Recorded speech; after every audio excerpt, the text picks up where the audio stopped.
What's going on, everybody? My name is LB the Realist, and this is Surreal. I think, yep. There you go. My name is LB the Realist, and this is Surrealistic Studio, Surreal News, where the real is surreal. Now, I got some time on my hands here. I should be out postmating, but the Democratic debates are today.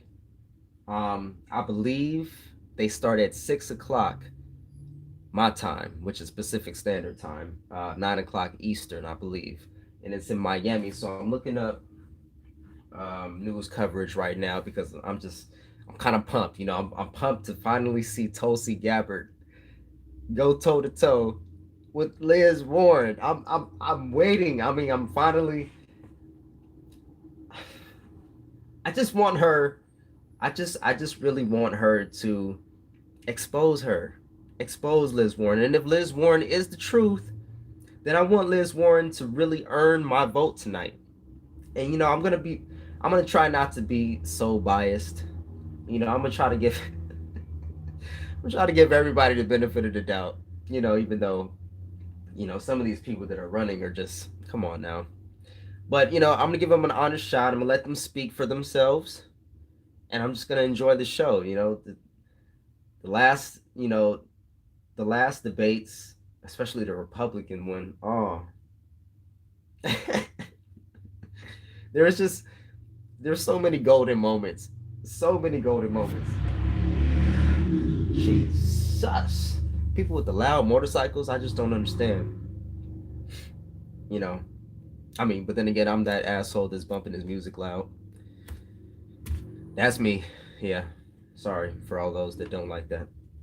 I'm sipping tea here because I'm not feeling too well. I don't know if you guys can hear it, but I caught a cold from one of my fellow officers at work. It's one of those colds that comes and goes quickly because I feel like I'm getting better. Like 2 days ago, I was really feeling it, really weak in the body, and like I took a shower and I felt like I was rubbing myself with sandpaper. I was just moving around slow, just real weak. But I started to feel a lot better yesterday, and today I'm feeling a lot better. It's just in my nose, and I'm real clogged up in the chest parts. So I'm sipping some tea. I got some honey, the real honey, um, and some lemon because everybody said that works. I don't know exactly what it does, but it's supposed to be good for you. So you're gonna have to excuse me if I cough or any that. All right, we'll move on. So yeah, let me see because I know somebody. What I wanted to. So I was watching Status Quo with Jordan Sheridan. He started his own uh, news organization called Status Quo with his friend and camera person Ty.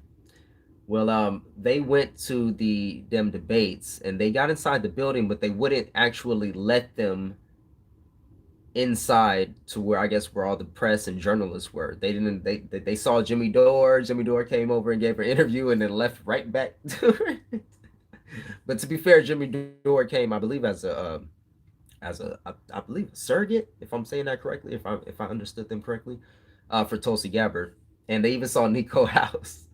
Nico, and it was so funny. It's so funny because as Jordan Sheridan is reporting, hey, what's going on? So I'm just talking about Jordan Sheridan and Status Quo. They were at the Dem debates, and as Jordan Sheridan was recording, I was I was thinking about Nico House because I know he said he was gonna be there. It's in Miami and everything. And I swear to you, I was thinking about Nico House. And as I thought about him, Jordan was like, "Hey," and then he kept reporting. And then I thought I heard Ty say something about was that Nico? And then when he was done, yeah, he said, "Yeah, we saw Nico House." So Nico House got in, Jimmy Dore got in. Excuse me. Um, but they wouldn't let Jordan Sheridan in. They wouldn't let Status Quo in. So they basically said it's because of them exposing the whole fraud with Donna Brazil and DNC. You remember that whole if you saw that whole shebang. Man, they don't like those tough questions. They don't want Status Quo there. They specifically told them not. Well, actually, they applied to be there, and then they denied the request. That's how it worked out. So Jordan Sheridan and Ty from Status Quo are there. They're reporting. They said they're gonna go interview some people. Jimmy Dore is there.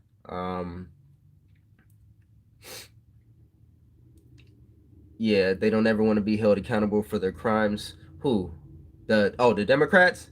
Yeah, exactly. The Democrats, yeah, exactly. Exactly. You know what I'm saying? So they straight up denied them, but they're gonna be there just, I guess taking care of the outside while Jimmy Dore and Nico House and I'm sure other people are there. I'm not sure exactly who, but we're gonna check it out. I'm gonna see who's covering this right now.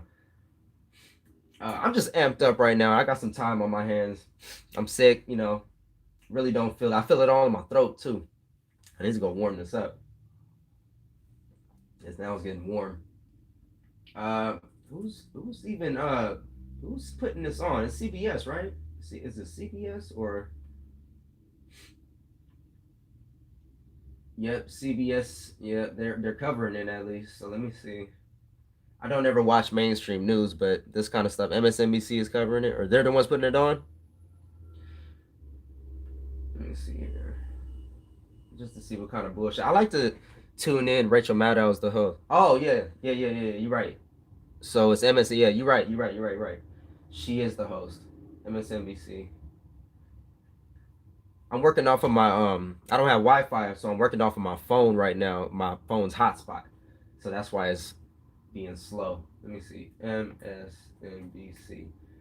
Man, I was trying to go live earlier. I wanted to go live when Status Quo was on because that was crazy. They literally invited or they sent over like five different people to come basically try to check up on them, like, are you on the list and who did you talk to, or did you talk to this person, what was this person's name, what's their last name, oh it's not the same person it was a mess. It was a straight up mess, and you just got the vibes like, okay, they're giving them a runaround. And basically what happened was they went through all that, said they're gonna go talk to somebody, and they just never came back. So they're just basically they just left them out to dry, hoping that they just leave eventually. And I believe that's what they did because they had to go charge their camera batteries. Um, God damn.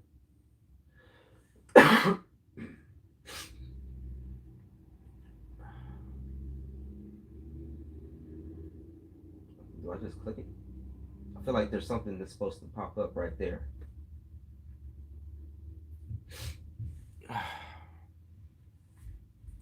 Salute to the one viewer I got, man.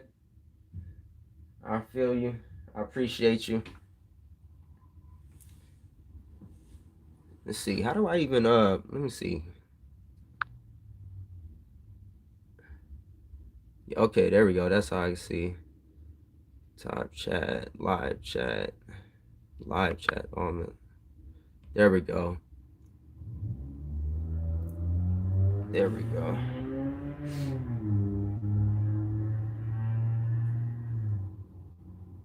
See what kind of shit they're talking. Oh man. I'm gonna go warm this up. I'll be right back. It's the first real test of the 2020 election. 20 candidates battling it out over 2 nights, all needing to break through. The first Democratic debate, tonight and tomorrow at 9 Eastern, on NBC, MSNBC, and Telemundo.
I'm still seeing if anybody else is like going live right now.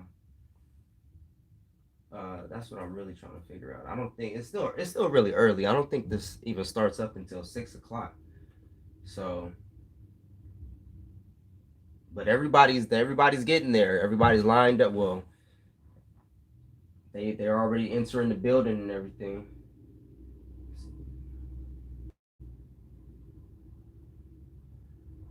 So, ooh, I don't know.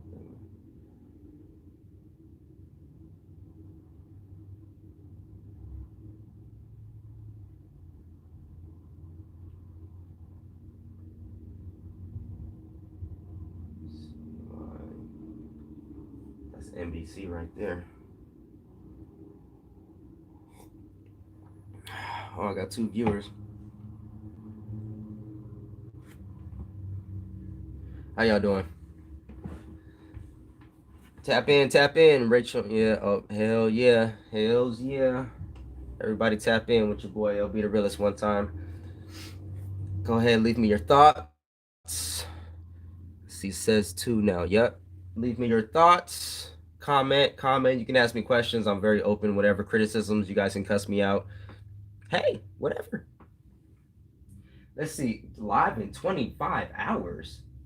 What do you mean? This is the second one. What I know, I'm not talking about the second one. I'm talking about the first one. Though. Here we go. Live. No, that's Al. Let's see what Al Jazeera talking about. Al Jazeera. They talking about the debates. Let's see what Al Jazeera is talking about. Yeah, I'm really excited for Tulsi Gabbard. I really hope because I've been a Tulsi fan. You know what I'm saying? So but I back it up because of her policies. I back it up because of her integrity. I back it up because of what I've seen from 2016 to now. The time which 2019. has been set is the 2nd of August. As well as that, a row between No NATO problem. members, the No US and YouTube Turkish, premium. Yeah, I would already like strained YouTube relations premium. between the two, has US escalated over Turkey's insistence on taking delivery. Okay, without straying too far off from the point. Um, you know, I really like Tulsi Gabbard, but there are some things that she needs to clarify, such as this tweet. This tweet, the Joe Biden tweet. You guys heard about that? Um, like I feel, and I watched the great Nico House video on that. That was perfect. Salute Nico. I agree that we need to work with people. We do need to reach across the aisle and work with folks that we may not agree on certain issues, but we agree on other things. Why wouldn't you? Unless it's something that's just totally, egregious, that you just can't be associated with, but I've dealt with racism all my life, and a lot less than others, a lot more than some others. So it just it's all a very personal experience, but when you're black, we have the similar experience of, okay, we get it. We're hated because we're black. You know what I'm saying? So I don't really fault her for the tweet, but she does need to be more sensitive around those issues. Because not everybody is thinking about it in terms like she's thinking about it, and I get her point. But you have to make it clear. You got to make it clear for people exactly where you stand. And I would like Tulsi to be more vocal about her support for HR 40. Even she co-sponsored it. So I would like her. I wonder if they'll ask her about that. I doubt it. I may be pleasantly surprised. These are all things that I hope come about. I'm hoping that Elizabeth Warren grows a goddamn spine and stands for something, because she has all the plans in the world, but I just don't feel that when it all comes down to it, she's going to stand for me. Like, really fight, go toe to toe, and not just with Trump on a tweet. That was ridiculous. Like, come on. Liz Warren, stop it. You are not Native. Stop it. My goodness gracious. Let me see. Check some other stuff. So I'm excited. I mean, those are the real two contenders for me, Tulsi Gabbard and Elizabeth Warren, because everybody's propping Elizabeth. Everybody's propping her up like she's this, And I admit, a couple years ago when I would report on Elizabeth Warren, I was impressed too. I liked the fact that she was, um, at least going hard on the Wall Street executives. And she seemed like she was really for us, but she has her faults. And I'm not saying that she's totally bad, but I do find it conspicuous that all of a sudden, she's being propped up the way she is. It really seems as though she's the establishment's, I feel like she's the establishment's compromise. The establishment tried it with, Kamala Harris and Buttigieg and Biden, and they're trying it with all these different candidates, but the support is not really there. And the establishment is there, but the people's support is not really there like it should be. So I think that Elizabeth Warren is a compromise. Like their safe bet.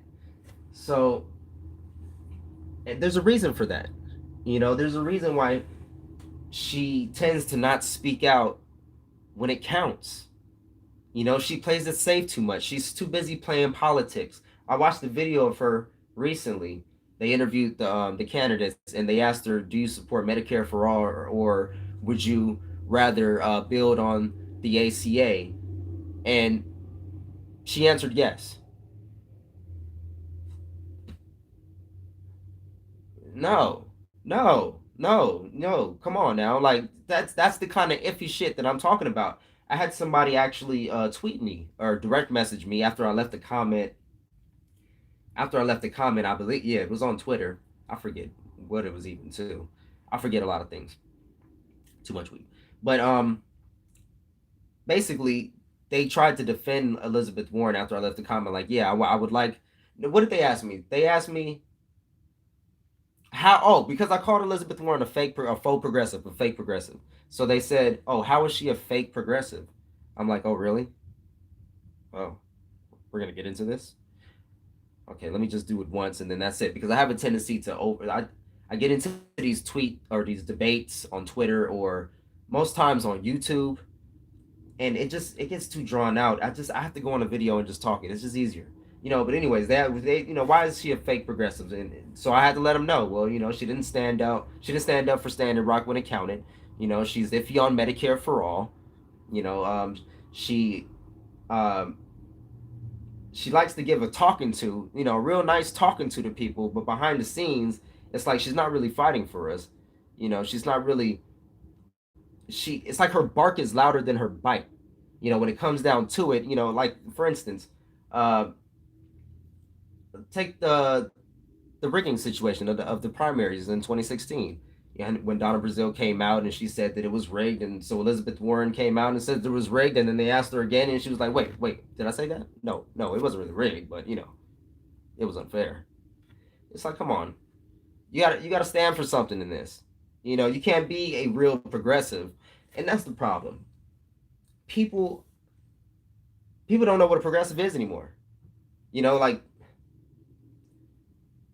and I know people don't like labels, and look, this is my thing with labels. I don't think labels are all that bad. Can't we all just get it? No, it's like, come on, like labels just we categorize things. This is just how we know what they are. I'm not saying that we should live our lives by labels, but I think that if we call ourselves progressives, we should mean that shit and we should make it mean something. And what they're doing is they're hijacking the term and saying, well, I'm a progressive, well, I'm a progressive too, and I'm a progressive, but your progressivism is not the same as my progressivism, though. Really, though.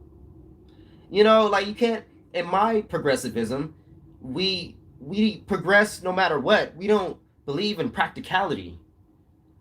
Even though I call myself a realist, what I'm saying? I'm more of an optimist. Like we believe that this country can be greater or the greatest in the history of the world, but as it stands now, we're not.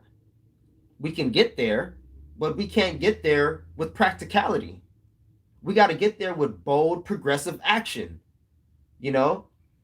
So you can't, in my eyes, in my progressivism, you can't be a progressive if you don't believe in Medicare for all. That's basic. That's just the basic, though. You know, you can't be a progressive if you don't have integrity, if you don't stand for something. When you speak it and you deliver upon from your words, you deliver that into action. That's a progressive to me. That's somebody with integrity. That's somebody with a backbone. And to me, Elizabeth Warren doesn't demonstrate that. You can't be iffy and be a progressive. That's another thing. You can't have one leg over here in progressivism and another leg in, corporatism or the establishment just to be safe and to be practical. No, no, no. That's not how this works. At least that's not how it works to me. Okay? This is all my opinion, I guess, because I'm saying it. I mean, but I would assume a lot of people would agree. A lot of people that would call themselves progressives anyway. But again, that's the problem. A lot of people that call themselves progressives are just the total opposite. But if you say it, you should mean it and make it stand for something. We really got to take that term back. We got to take that word back, man. We got to make it mean something, Let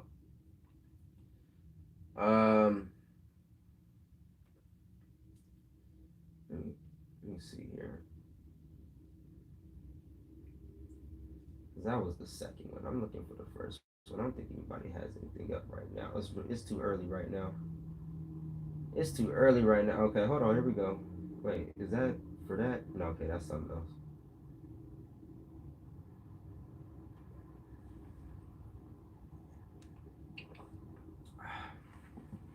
Yeah, feel free to tune in and tune out. I'm just going to be live bullshitting with you.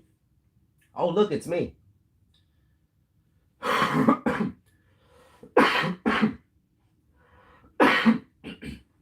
Excuse the sickness.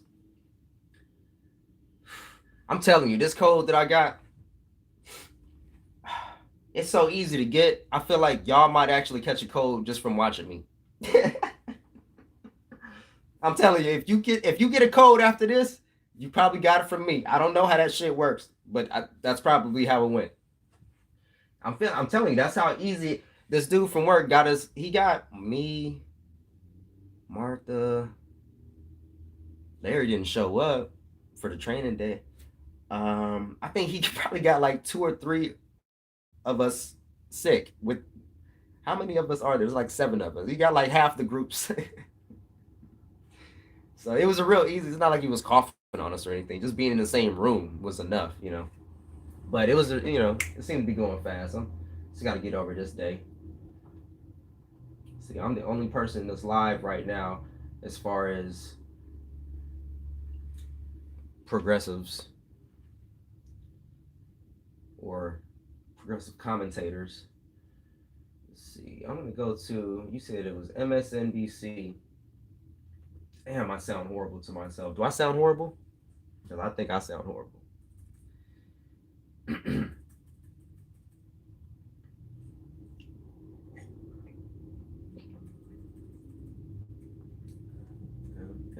MSNBC.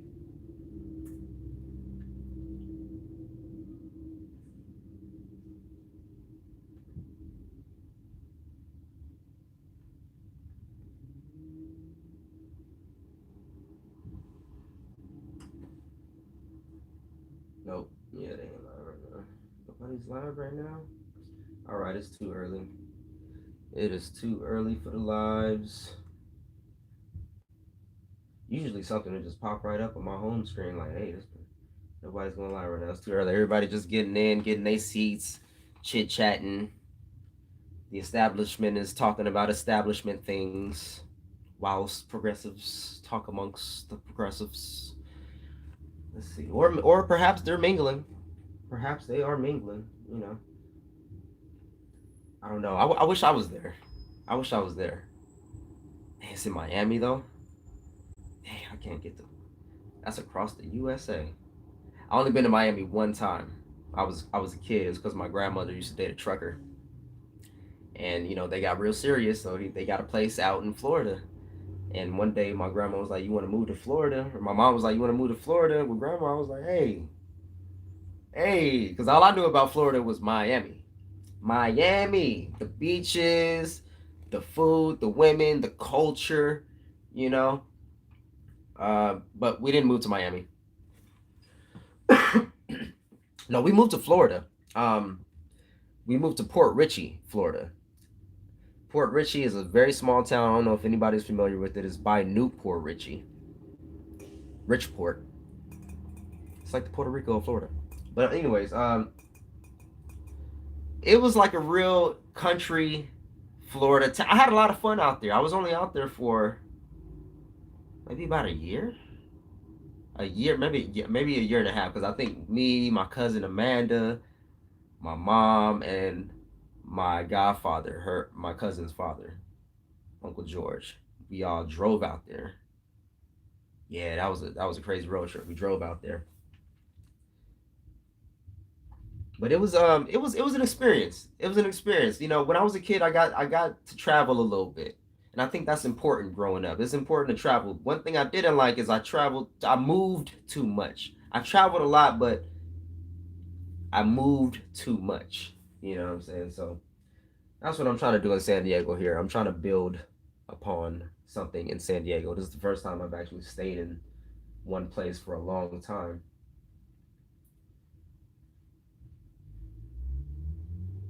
Let me see here.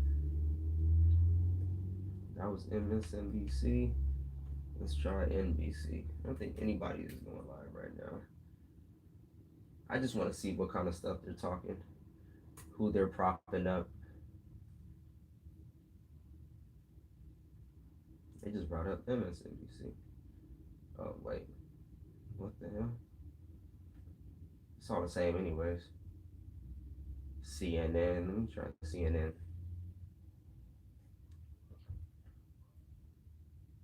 Let's see. Scheduled for 4:30. Okay, they're gonna go live at 4:30.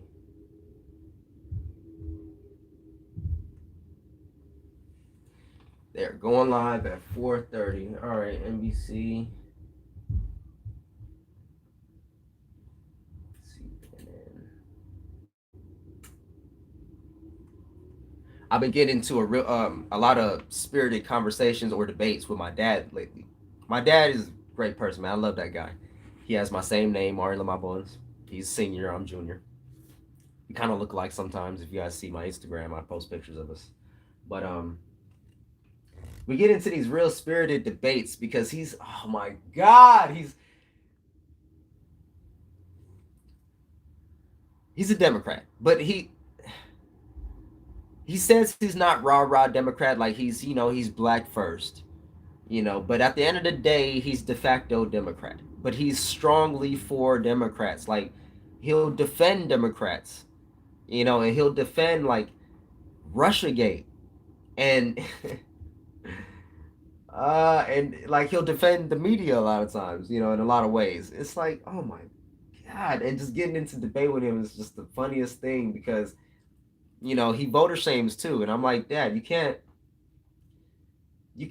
voter shame people into thinking your way. Like, that never works. It didn't work in 2016. It's not going to work in 2019. It's not going to work. We're not going for it with that. There will be another President Trump for 4 more years, because you're not going to get us to not vote our values. Like, and then like he does the same thing. And I actually watched the interview with Marianne Williamson, one of the candidates that's also running. I can't remember if she's in this debate or the next one. Did she made the debates, but I can't remember if she's in this one or the next one. But I feel like she did the same thing too. Like, I seen a interview with her and the Breakfast Club, and she said the reason why we have Trump is because people didn't vote, or people voted third party. And I'm just like, oh, here we go. Here we go. And that's what my dad thinks. You know what I'm saying? Like, I basically, because I voted third party, it's like I'm just throwing all of my support behind Trump. And that's not what it is. That's not what it is. You see, I just choose to break out of that, that left versus right, dual mindset, the duopoly. I'm out of that shit. I'm not playing that game anymore. I'm not doing it. And to be fair, I've never done it because I only really voted for the first time back in last election, 2016. I voted in the primaries and I voted in the general. I voted for Bernie Sanders, and then hey, what's up? I voted for Bernie Sanders, and then I voted for Jill Stein because it was Hillary Clinton versus Donald Trump. And so, what do you want me to do? Hillary Clinton versus? I'm just supposed to vote for Hillary Clinton because she's the lesser of two evils. Because see, I don't. And he says that there was a false equivalency with between Hillary Clinton and Donald Trump. But I think that in itself is false because in a lot of ways they were the same, or Hillary Clinton was worse at that point because at least she had a record. Exactly. Like she had a record. Donald Trump was the lesser evil. She had a record. Sorry if I'm looking around. I forget my camera is right there. My bad. I'm sorry to point out in your faces. But she had a record, of being Secretary of State, of her voting, of what she represented and what she stood for. Donald Trump, yeah, you could say he was a racist, and you could say he had mean tweets, he said dumb things, but up until that point, we didn't know what he would do. You know what I'm saying? So I don't fault people. Don't poke at me, bro. I don't fault people for voting for Donald Trump. I fault people. I fault people for supporting him religiously to no fault, as if he has no fault, or as if he's done only good and great things. I don't think that. I think in some instances, very small instances, I feel as though Donald Trump deserves maybe a little praise, maybe a little for some of the shit he's done, but it's like it's always overshadowed by all the other fucked up shit that he says and does. What I'm saying? It's like, you want to give him shout, you want to be like, and then he does something stupid. It's like, come on, man. But like I said, I don't fault people that actually thought that Donald Trump was going to do something, because up until that point we didn't know. We didn't know. We just had his rhetoric. Hillary Clinton, to a lot of people, were a war hawk. She was a war hawk, or is a war hawk. So you can't fault people for not wanting to vote for more war. For what? You know what I'm saying? Like, what? I don't understand why it's so important for American exceptionalism. Like, it doesn't make sense when people are dying, bro. Like, there's so much destruction, and for what? Like, it don't make fucking sense at all. I'm telling you, these people are fucking crazy. These people are maniacs, yo. Man, I can't deal. I really can't deal. Craziness.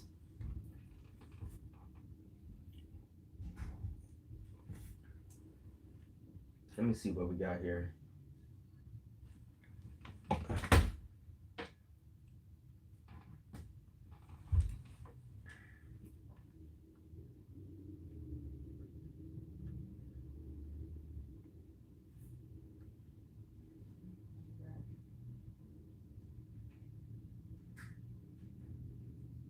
No, nothing yet. We should be on the air at 6 o'clock as predicted. Choose to go. Go where no one has gone before. Uh-oh. What they talking about? I'll be back. Let me know what they talking about. No I gotta warm up the today. You can go in search of answers, only to find more questions. You might discover something unfamiliar halfway around the world, or uncover something unexpected far closer to home. Sometimes you might need to look back to see how you got here and where you might be headed. And just when you think your journey's reached an end, You'll be surprised to find it's only just beginning. But you'll keep going, because it's your journey, wherever it goes.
All right, what they talking about?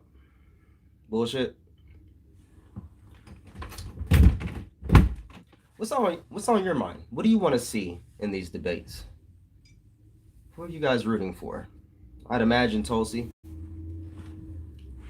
I'm only imagining. I'm only assuming. Bernie, yes, tomorrow, not yesterday, tomorrow.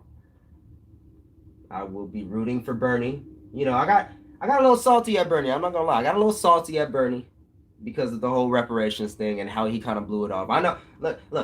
I know. Look, it's not a deal breaker for me.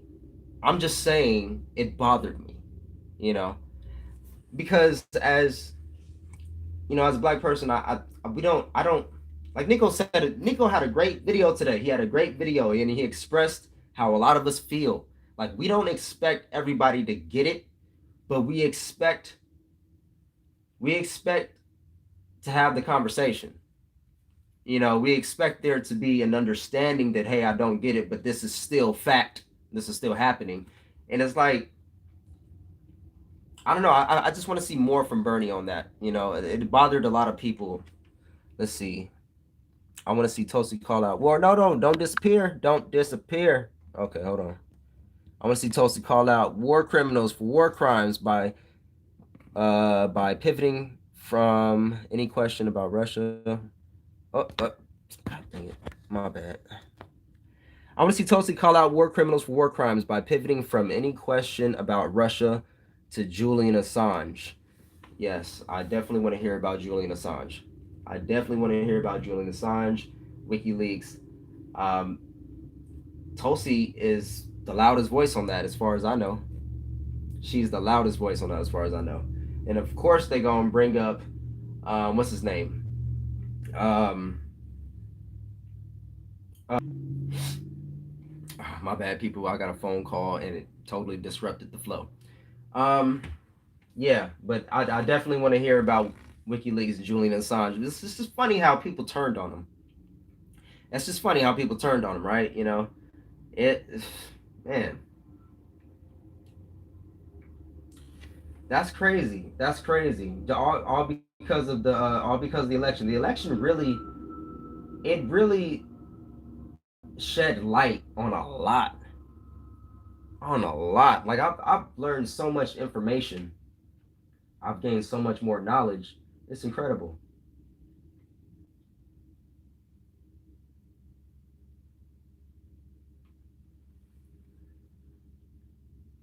Text vote to 88022 and stand with President Trump. How many of you want to stand with President Trump? Raise your hands.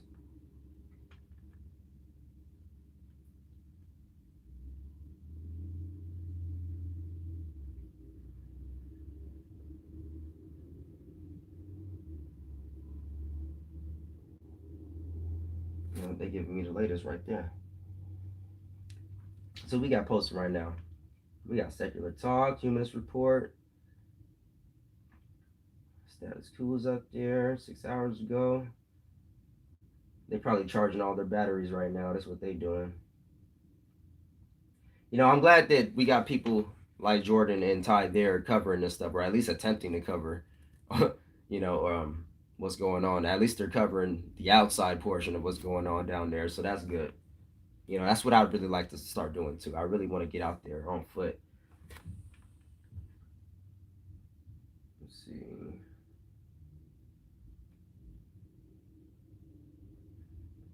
Yep, so I'm the only schmuck live right now. Yeah, Jimmy and Nico are inside. That was funny that they saw Nico there and it was like, was that Nico? See, I'm sure we'll get some wild stories, right? Yeah, exactly. Like this whole thing, that's why I'm excited right now. That's why I'm live right now. I'm just excited.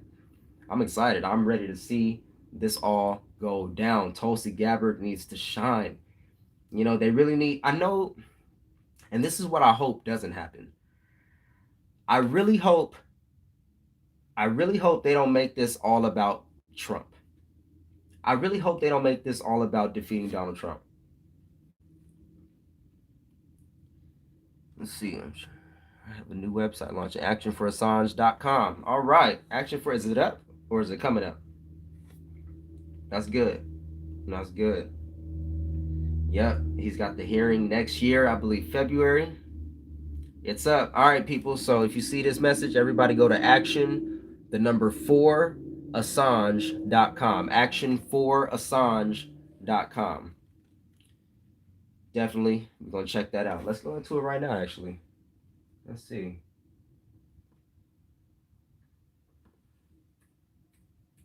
Actionforassange.com.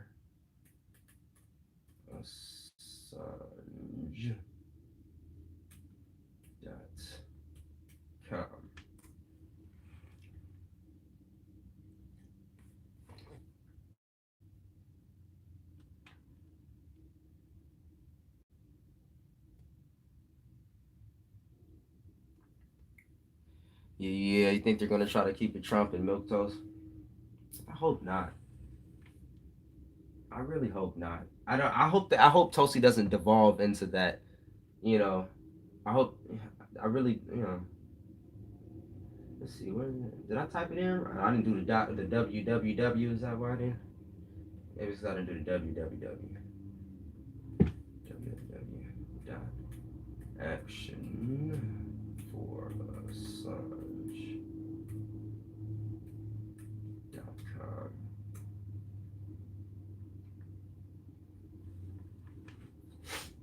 Oh man, I gotta get over the sickness. Here we go.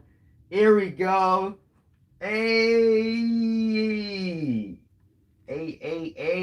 I like it already. Can you guess why I like it already? Because it's action for Assange. No, but other than that, it don't really show up that well on camera, huh? That's only because of the colors. So the colors are yellow and black, or gold and black. I love that. It goes from yellow to kind of goldish. I love that. That's my colors right there. Aside from blue, those are my colors, right? I love that. I'm still on the just that part. I'm still on just that part. I know you guys can't see it, but it says action for Assange in bold. I like that. Let's see, actions. We got the arbitrary detention and torture of Julian Assange, added June 25th, 2019. Anything to say? Added June 25th, 2019. Public hearing for FOIA appeal to obtain full documents on Julian Assange. Donate to the WikiLeaks official defense fund. Definitely do that if you can. Help WikiLeaks fight the DNC. Help WikiLeaks sue Guardian over fabricated story. Write to your political representative. Keep yourself informed. Write to your MP. Protect Julian Assange. Sign Courage Foundation's open letter to Trump. Julian's birthday. Candles for Assange. Hashtag Candles for Assange. Let's see. Make a cardboard whistle head to support whistleblowers. A cardboard whistle head. Wear a t-shirt from the WikiLeaks shop. Print and hang your own posters or banners. Got to get on that. Write to Julian Assange. Yes. Donate to WikiLeaks. Yes. Sign the Code Pink release. Julian Assange petition. Code Pink is awesome. And what's her name? Medea Benjamin, I think her last. I'm not sure. Medea though, from Code Pink, she's awesome. We just got it up the other day. Awesome. Good. This is awesome. I like it. Sign the change.org petition. Sign the don't extradite Assange petition. All right. So yeah, you can just click on these. You can click on these right here. Let's just click on Julian's birthday. Hashtag candles for Assange. Okay. And it pops up. All right. Cool. Let's see, it's Julian's birthday. Let's see. July 3rd, 5 p.m. Bring place, cards, candles, and your voice. Candles for Assange. And you can share it. Awesome. July 5th until 6 p.m. Ann Street. Central Station. Opposite Central Station.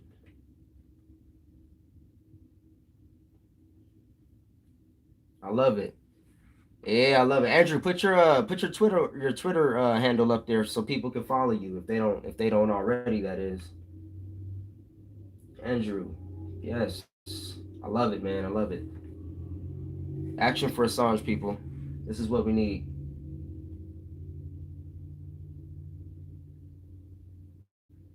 So I'm really hoping they talk about Julian Assange.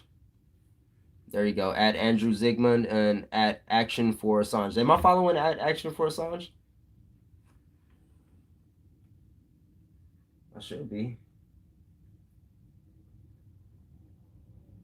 Let's see. Let me see if I can tweet it right now. Yeah, I think so.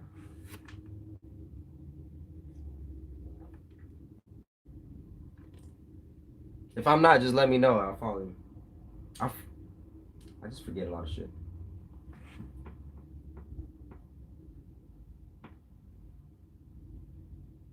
Yo, I'm saying, man, come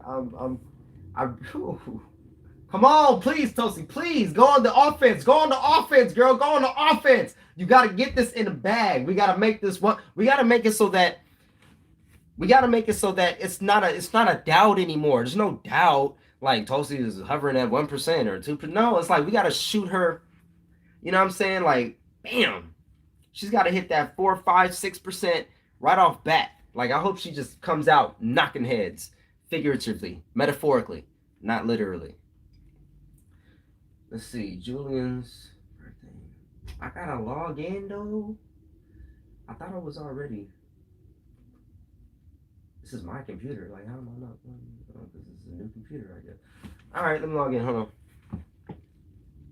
Excusez-moi.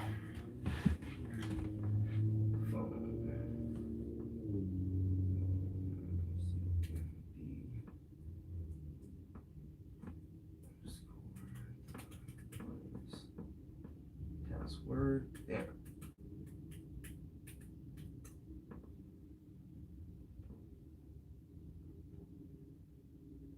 Did that work?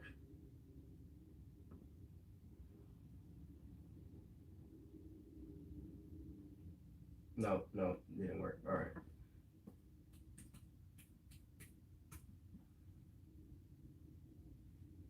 No, that didn't work either. I always have to.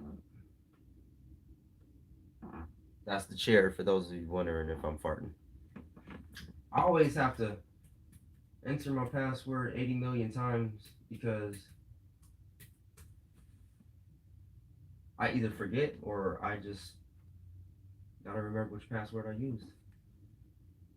Do you want to update? What? Do you want to update?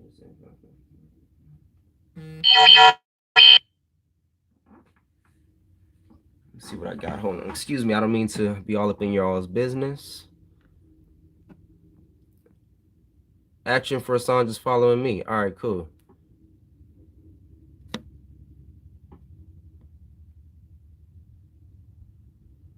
Wait a minute. Hold on. Clicking. Yeah. I'll try. I saw the notification. I'll follow back.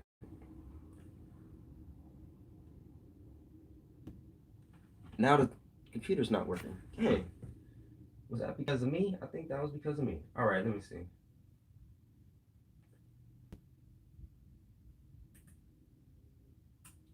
Uh-oh.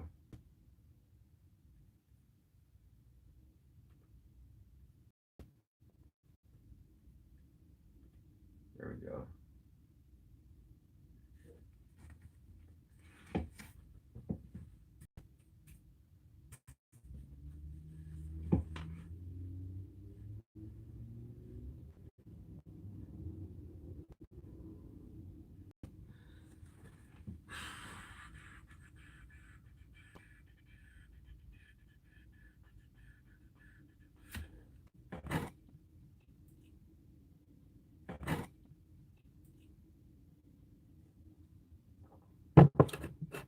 So yeah, so if you guys ever just wanted to hang out with me, this is that day.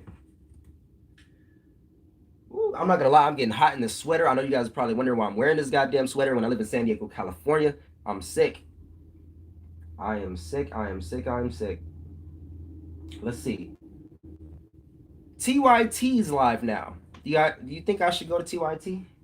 They're the only ones that are live besides me. I used to subscribe. I used to watch TYT all the time. I watch them occasionally. I'm not subscribed to them anymore. It's the final, like, okay. I just, come on. But occasionally I will watch them depending on what they're talking about, just because I want to see what they're saying. And they've been doing a lot of propping up lately. Let's see what they're talking about. I'm kind of curious. I'm just curious. Let me see what they're talking about. Oh, yeah, they're going to talk about the migrant crisis.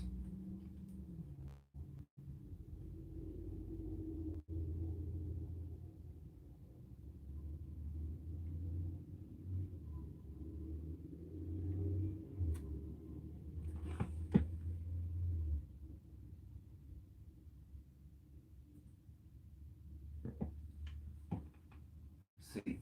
Oh, yeah. So, and anybody sees this, I just want to give a major thank you and a shout out to my supporters out there. I really do appreciate each and every one of you. Andrew, I appreciate you. John, I appreciate you. Everybody out there to support me. Pat and AWA and Uncle Rob from Bob TV. I appreciate all you, Nico House. You know what I'm saying? I appreciate all the love and support you guys give me and the shout outs and everything. It means the world to me. Really does.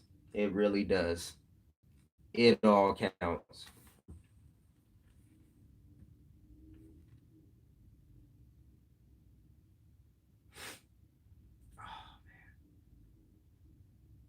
The one part I hate about being sick, like I absolutely hate that part about being sick, is the constant blowing of the nose and the stuffiness. Is so uncomfortable. So uncomfortable.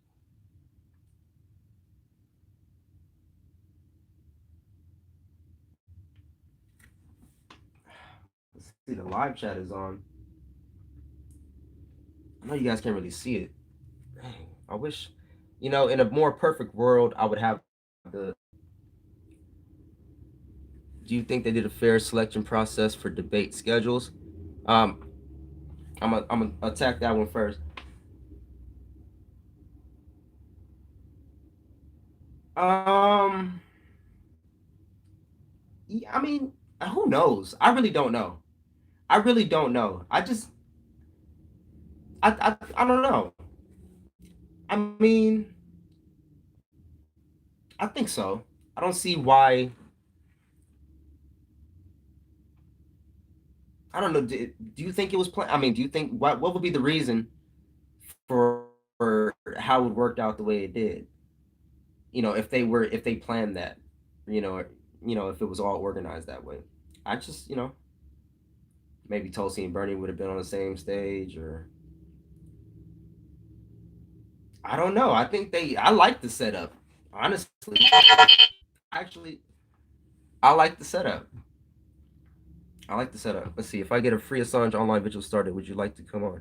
Absolutely, man. Hey, I'm open to this shit. Still won't come on. I think I may have to adjust something real quick. But yeah. Just let me know. Let me know, man. Let me know and remind me, because I forget shit. But I'm always down to go on anybody's show. You just gotta remind me, and we gotta set up a time that works. I don't know if it was fixed or not, but hold on. The party. A lot of people would say that Bernie Sanders is closest to Elizabeth Warren on policy. He's not in your top 3 considerations. Just from what happened in like the previous, presidential run.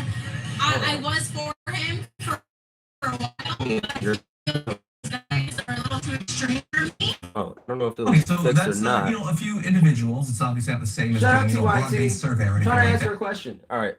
Let's see. I don't know if it was fixed or not, but it seems to pit the Joe Rogan candidate against the TYT candidate. It seems to pit the Joe Rogan candidate against the Joe Rogan candidate. Joe candidate and the old people candidates plus Bernie against one another. The old people candidates. I don't know. Like I said, I kind of like the way it's set up because that's how my brain was kind of looking at the whole setup in the first place. Like I kind of knew that okay, Tulsi's my pick, and she's but like I just imagined that it would be Tulsi versus the faux progressive Liz Warren, and of course, I guess Biden and I don't know. I kind of wanted it to work out that way. Maybe that's how they planned it. Maybe there's some detriment to that. I'm not really sure. I'm not, we'll see. Let's see. Tulsi, Joe Rogan, and Jimmy Dore versus Elizabeth Warren, TYT. Yeah. The first debate is really just Tulsi versus Warren, and the second is just Biden versus himself. Yeah. Basically, because I'm not really watching for anybody else. I'm here for Tulsi versus Warren and Bernie versus Biden. That's to me, that's the only like hurdles I feel like. Because black people are not really messing with Kamala. The majority of black people are not. From what I'm seeing, they're not messing with Kamala. And here we go, Kamala right here. Oops, wrong button.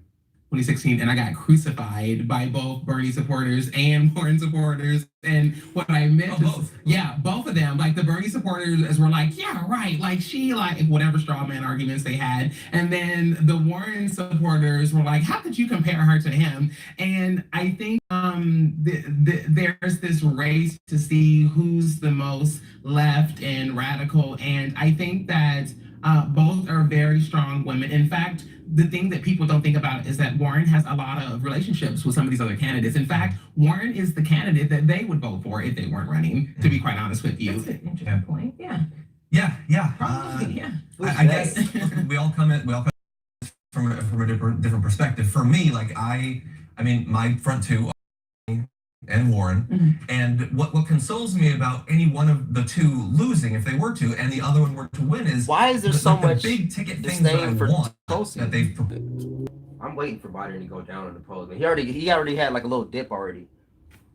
But I'm really waiting because a lot of these candidates we're don't going to support whoever takes to home me. the primary. So it's a lot easier They're like to do filler that. You don't have to candidates. walk back all the crap you talked. Like Biden just decided to run like all of a sudden. Like, get out of here, bro. Nobody wants you for president. They decided that. Nobody wants Joe Biden for president. As strong as president. you say they are, their policies and Who the hell their wants work is going to speak for itself. So we don't have to take cheap shots. Yeah, and I'll also say Pete Buttigieg. we have constant discussions about toxic fandom, basically. Like, thankfully, a lot of it's And not Mayor about de politics. It's Blasio. hey, Like, this his Star own Wars movie's citizens coming, don't so even get want. ready. Some of those fans are gonna get you. What? I don't even know these other people. You saw a couple of those examples that Emma talked to. Were turned off by what they felt was the base of a candidate. Now, I'm a gigantic Bernie Sanders supporter. I was one of the earliest people in media to talk about and support Bernie Sanders in that last election. All of a sudden, I think that a lot of what people think about the fandom was created early on by people that despise Bernie Sanders. I find the idea of the Bernie bro to be completely offensive and to totally misrepresent who actually supports him. But to the extent that any of our individual activity can make people a little bit more supportive of a candidate, or at least accepting if they were to win, it doesn't mean that they're going to support them, but they're not going to fight them. We should do that, and that's not just a problem of Bernie Sanders. Don't make your candidate look like if they were to win, it would be a terrible thing because you personally, as an ambassador for them, are awful. Not just in politics, but in politics as well. That's a good point. I don't think that it's just made up. I'm not saying that it's 100% made up, but I think that the concept of the Bernie bro, the idea that you can, with a term like that, just completely throw into the shadows a lot of people that do stereotype, I find to be offensive. And I definitely feel it was a designed thing. It was not some sort of organic thing. It was an attempt to make you feel bad if you supported this candidate. So I think it was a description of a lot of what they have been seeing. We talk in absolutes all the time, but no, we don't mean them. I would need another example. Like when someone says white people, you don't run around saying, but not me, not all white people, not me, not all men. You don't do that. I'm having a hard time. Generally, like, assume they're not talking about everybody. Yeah, he's like, what are you talking about? Everybody. I think that the concept of the Bernie bro is designed to make you think that this is the prototypical supporter of this person. And I don't think that that's true. I think it's a reaction. And I think especially like it's not going to change if you don't acknowledge, though, the truth. I don't think that you can just say that it's just a reaction when the people who were pushing that initially, you can see the first people that were using their articles and stuff were hardcore opposed to Bernie Sanders. They were not unbiased sources who were like, I like a lot of people, and whoa, this is toxic. It's like they really wanted him to fail. Yeah, it's all messed up. Anyway, I think that we're over, right? So we need to go to it. Can I get a confirmation? Okay, so we're waiting to see. We should be connecting with Cenk Uygur in just a little minute. A little bit later on, we are okay. Early poll of if you like X candidate, who is your second place? One of the most interesting things I saw there was the people who like Bernie Sanders, a lot of them, their second choice was Biden, and a lot of the people that like Biden, their second choice was Bernie Sanders, which that is sexism. Or Kamala. Honestly, I want to just say something that may not feel there's any substantial evidence around. We have to stop pretending like there isn't this idea that America must have a white man running the country in order for it to be run. A lot of people only feel safe when that's what the story is. Yeah, for sure. And the thing is, I think that we definitely are creatures of habit. And so the idea of a woman or the idea of a member of the LGBTQ community or an idea of a person of color, even post-Obama. In fact, we're still paying for Obama being president with this current one. Yeah. That's a big reason why we have Trump. Yes. A lot of those people who love to say, I voted for Obama, hated it after they did it. And it just makes me cringe that the fact that, again, Elizabeth Warren, it isn't just about being a woman. And I told her to her face when I met her, I was like, you never could have paid to think that I would live to see two Black candidates and I vote for the white woman from Oklahoma. But it really wasn't about identity politics. It is about the fact that that woman from day one has been able to go to the work and go to the board and show her work. She speaks to all these issues. She spells it out. She doesn't rely on these cheap platitudes that, we tend to pageantry, but she is the ideal candidate, and yet she has to work 5 times, 10 times as hard to get an ounce of respect. And I think her sex has to do with that. Okay, we're going to return to that topic, but we do have Cenk Uygur in Miami joining us now to break down the situation ahead of the debates. Cenk, what's going on? What's Cenk talking about? Hey, Don, how you doing? We're live here in Miami, obviously. We got the TYT Army behind us. We need to focus on class consciousness and lifting up poor and workers. The gay or race card only comes into play when defend establishment candidates. There's a lot of different supporters of protesters and unions out here. You've got people trying to shut down what's happening in Homestead and a disaster. And over there is where they're going to have the debate at the Art Center. And Anna and I have been in there already. We talked to some of the press, including Ed Henry from Fox News. He says hi to the TYT Army. Okay. And so we're pretty psyched about this whole affair. I love that these guys are out here, but I also love the spectacle inside. And I can't wait for the debate, and I'm pretty psyched about it. I want to hand it over to Anna for a second and get her point of view. All right. So I can't hear anyone in the LA studio, but I'm just going to quickly talk about how amazing this has been so far. Cenk and I landed just a few hours ago, and to see this type of political activism, obviously among our group here, is incredible, but everyone here is so energized, and it's really good to see. You see so many people wearing t-shirts representing progressive candidates, and you can really see how powerful, the progressive voice is at this particular event so far. Yep.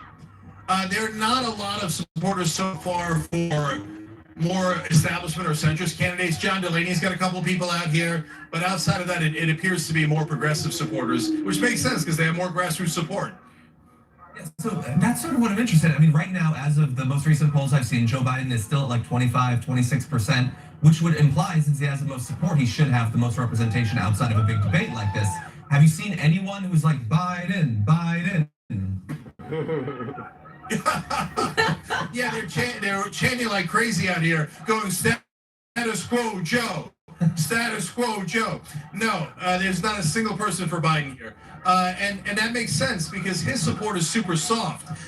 It is people who generically know him and they know his name and they have good feelings towards Obama and Biden together, but they're not motivated to come out. Nobody's like, oh my God, I got to make sure Joe Biden wins so that he'll take corporate donations from Republicans and Democrats, right? So the people in the streets are almost all progressive. And so I know that you're planning people on in the street are almost all to some of the candidates later on. Anything in particular? We have to wait until we actually see the debate to know for sure. But anything in particular you want to get some of these candidates on the record on? Well, so some of the people who signed the pledge, like Marianne Williamson, are going to come talk to the TYT Army in a little bit, and Andrew Yang is going to come tomorrow, which is kind of amazing. Got to do the debate tomorrow, so he's going to come out here right before he does the debate.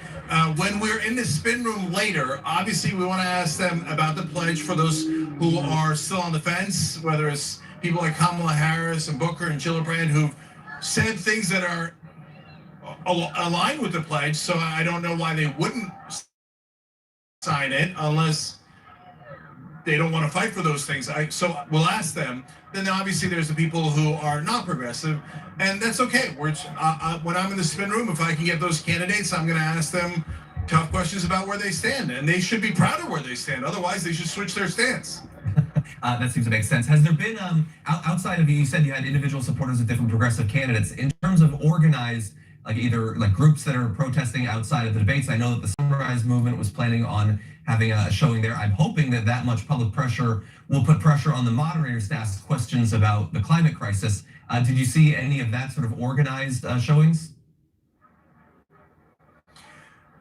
So we walked around the block, and I have not. Sunrise is not supposed to be here. They did a protest in front of the DNC just the other day. About 100 of them showed up there to try to pressure them into a debate. And Tom Perez, who is here, said that he will not give in to that pressure, and he's not going to do a debate just on the climate crisis. That's crazy. Sunrise is planning to do a big movement in Detroit, so that's the next debate. They skipped this one, so they don't have a presence here as far as I know. And Tom Perez came into the debate hall and says there's no candidates and nothing else to talk about, all gathered around him. And I talked to a reporter there, I don't want to name, and he said, man, things are really dull in the beginning, so everybody's excited to see Tom Perez. That's how dull it is in the beginning. Now, that, mind you, that was like 4 or 5 hours before the debate. Okay. Hey, Jake, so since we're here in LA, we're not out there seeing anything. Anything surprise you or shock you so far as what you've seen since you've been in Miami, or everything just looking good and kind of what you expect? Yeah, I don't know what I expected. I'll ask Anna too, but so far, I think I would have expected a little bit more candidate supporters here because of what we experienced in Iowa. In Iowa, there was more supporters, and that was a much smaller event. There seems some organized protesters, like from the unions, etc., than there are for the candidates. And outside of that, I just, it's a great question, Brooke, because I feel like I'm trying to figure out, has it started yet or has it not yet started? Because it is like 2 hours and 20 minutes before the debate. So I don't know if all of a sudden, name a candidate, Klobuchar supporters are going to swarm here. Unlikely, but you never know. But so far, it's expected. And that I'm starting to understand why some people in Florida act the way they do. Like heat can make you like angry at times. But anyway, no, this has been, look, I can't compare it to Iowa because I wasn't in Iowa. So for me, this is like, wow, this is so electric. It's amazing. And it's been a really great, it's been great in my perspective so far. And I just love seeing how politically active people are. Anna, I don't remember seeing this in the last general election. There was a lot of anger, there were a lot of conflicts, but there are people here who are just so passionate about not just the candidates, about the issues. So right in front of me, there's a wall. It's like a fence to make a point about the children that are being kept in the cages. And they have quotes of what the children have told the press. You know, one quote says, "I cried every day because I didn't want to be there." Like, it's just a really creative way of getting a message out. And I just like that they're focusing on the issues along with the candidates, because that's what really matters, the issues, the policies. Yeah, and one more thing, guys. In 2016, when I was in front of the debates, it was really just two camps, obviously. It was Hillary and Bernie. And here, it's more bedlam, right? It's just a creative, chaotic mess, but in a kind of a fun and interesting way, because there's so many different candidates. And we should enjoy this while we have it, because the field is going to get winnowed pretty quickly. Something's going on because less over and less there. people are going to make the debates as we go on.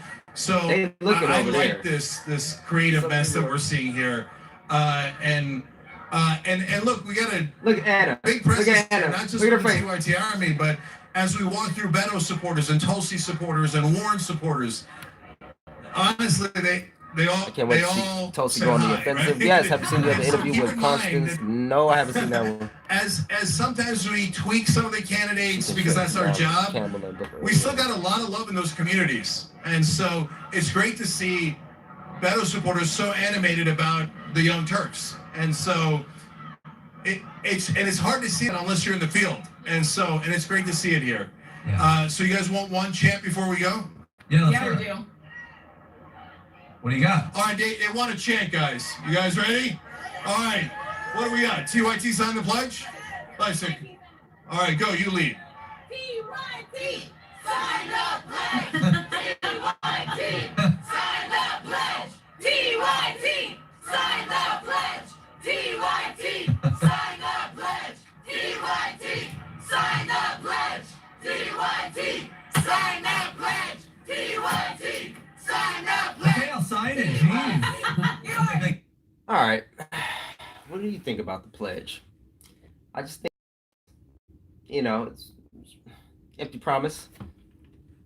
Let's see. That interview is why I can't stand TYT setup and the master corporate talking points. The pledge, the TYT pledge for progressivism. I don't know. They set up their own pledge, and I guess some people signed it. That's what they're all going. Let's look it up. Yeah, I'm pretty sure Liz Warren signed it and Bernie Sanders. I think some people were giving Tulsi some flack because she didn't sign it. Let me see. I think it's like you got to be for Medicare for all. I know that was definitely one of them. It's like a bunch. Let me see. Let me look. I never actually looked it up, but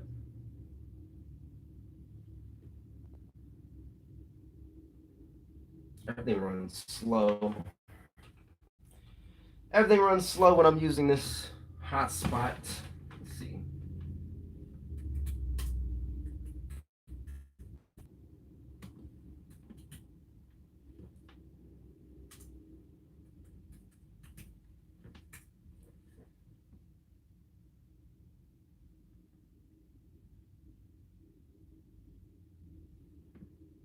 Yeah, the Progressive Economic Pledge. Let's see here. 5 pillars. Take a stance. By filling out this form, you are pledging to fight for the passage of the following 5 policies. Only 5. Let's see. Higher wages. I pledge to fight for a $15 minimum wage tied to inflation and collective bargaining, and to work on behalf of the American worker instead of corporate donors.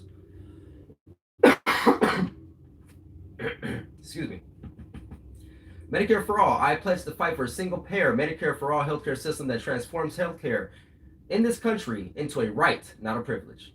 Green New Deal. I pledge to fight for a 10-year plan to mobilize every aspect of American society to achieve net zero greenhouse gas emissions and create millions of new high-wage jobs, building the infrastructure and industries of the new economy. College for all. I pledge to fight for free college for all so that everyone can get to live the American dream, not just the wealthy elite. End the corruption. I pledge to fight for a constitutional amendment to ban the private financing of elections and to use all available paths to that amendment so we can once again have free and fair elections. And those are the 5 pillars of the Progressive Economic Pledge brought to you by TYT. Let's see, they have 24,284 people that have signed out of 100,000, or that's their goal. Okay, here we go. See which candidates, legislatures, and organizations have already signed TYT's Progressive Economic Pledge. So we have Liz Warren, Alexandria Ocasio-Cortez, Bernie Sanders, Ro Khanna, and Justice Democrats as a whole. The PCCC, which I'm not sure who that is, Jamie Raskin, Marianne Williamson signed it, Mike Gravel signed it, Saikat Chakrabarti signed it, I believe he's from Justice Democrats. Cenk Uygur signed it, Al Kolensky signed it, Anna Kasparian signed it, Allison Hartson signed it, and John Iadarola, signed it. See, candidates, Democratic leaders who have not yet signed. What? Candidates and Democratic leaders who have not yet signed. So they're basically putting these people on blast because they didn't sign this pledge. Let's see.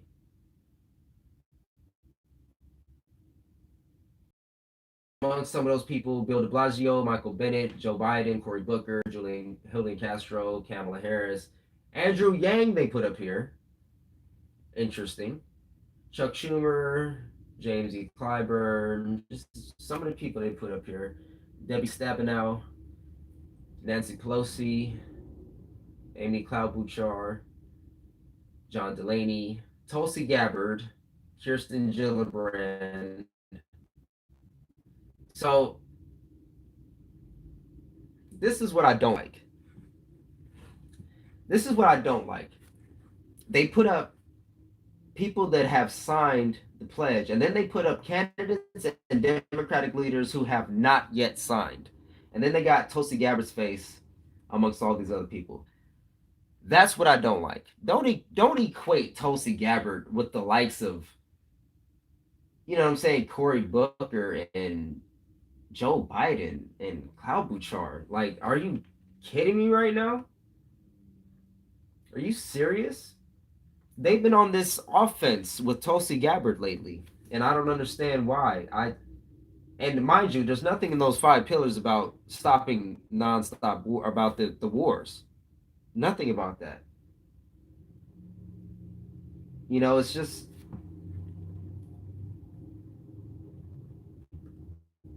so it's like they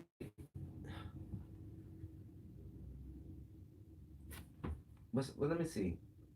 What was up? Let me see the 5, but the Green New Deal, which a lot of people argue doesn't go far enough. College for all, and the corruption. Fight for a constitutional amendment to ban the private financing of elections and to use all available paths to that amendment so that we can once again have free and fair elections. So nothing about Wall Street here. Higher wages, $15 minimum wage tied to inflation. That's good, even though, you know, we should be higher than that in all reality. Medicare for all, that's good. You know, I don't disagree with the pillars. Let's see, I pledge to immediately end the war on drugs and release nonviolent drug offenders. Yes, exactly. Build the communities and lives most affected. They forgot those two. Yeah, exactly. They forgot a lot of shit. And it bothers me, number one, that they would put Tulsi Gabbard on that list and blast her like that. You know, they're just blasting those people. And I don't agree with most of those people, but you're going to blast them out because they haven't signed. You know, you're going to blast Tulsi Gabbard because she hasn't signed, even though she's all for those things. You know what I'm saying? Things that you got to be for in order to be a progressive, in order to be acceptable. Doesn't make sense. We need to drop the labels and simply identify by policies. Yeah. You know, I just wish that things were as they were. Didn't co-opt terms and, you know, co-opt movements. You know, like But yeah, initially, I mean, basically, like I vote for a Republican if a Republican had all of the right policies. You know, so I agree. It's just that how often does that occur? You know, by virtue of them being a Republican, you know, not to say that it's just a lot of the Republican views I don't agree with. So like off tops, I'm like no.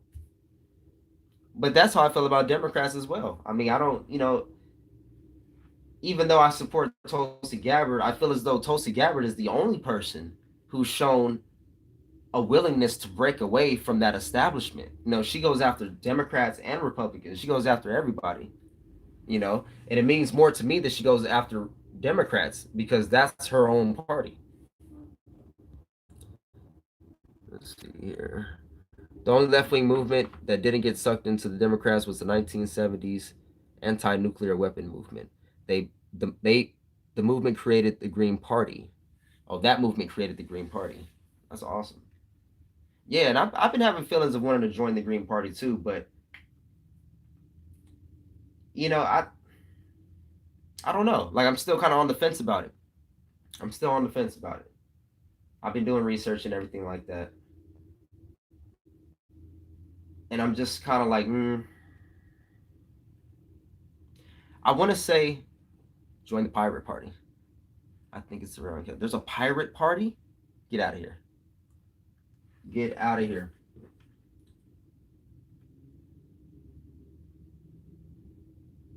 Pirate party. I'm going to look that up.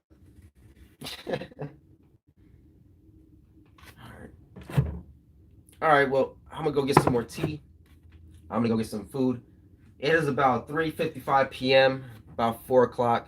I've been on live for an hour and 26 minutes here. A lot of it was watching this bullshit, but I'm going to jump back on a little bit. Oh, okay, yep, get ready for these debates. Get ready for the debates. And get ready for the debates.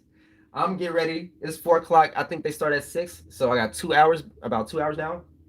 I'm going to jump back on the live in a little bit here, hopefully. I'm going to go shower up because I don't know if you can see I'm sweating. I'm trying to sweat this cold out. I'm feeling a lot better, though. I'm feeling good. I just feel stuffy. So I'm going to go get some more tea. And I'm going to jump back on here. You guys have a good one. If you watch this whole thing, then God bless you. God bless you. If not, don't worry. I will jump back on. Until next time, love, peace, and chicken grease. All right, Andrew, I'm out. Be careful on your way home and in life. And in your dreams. How do I stop? Oh, yeah, the X. My bad.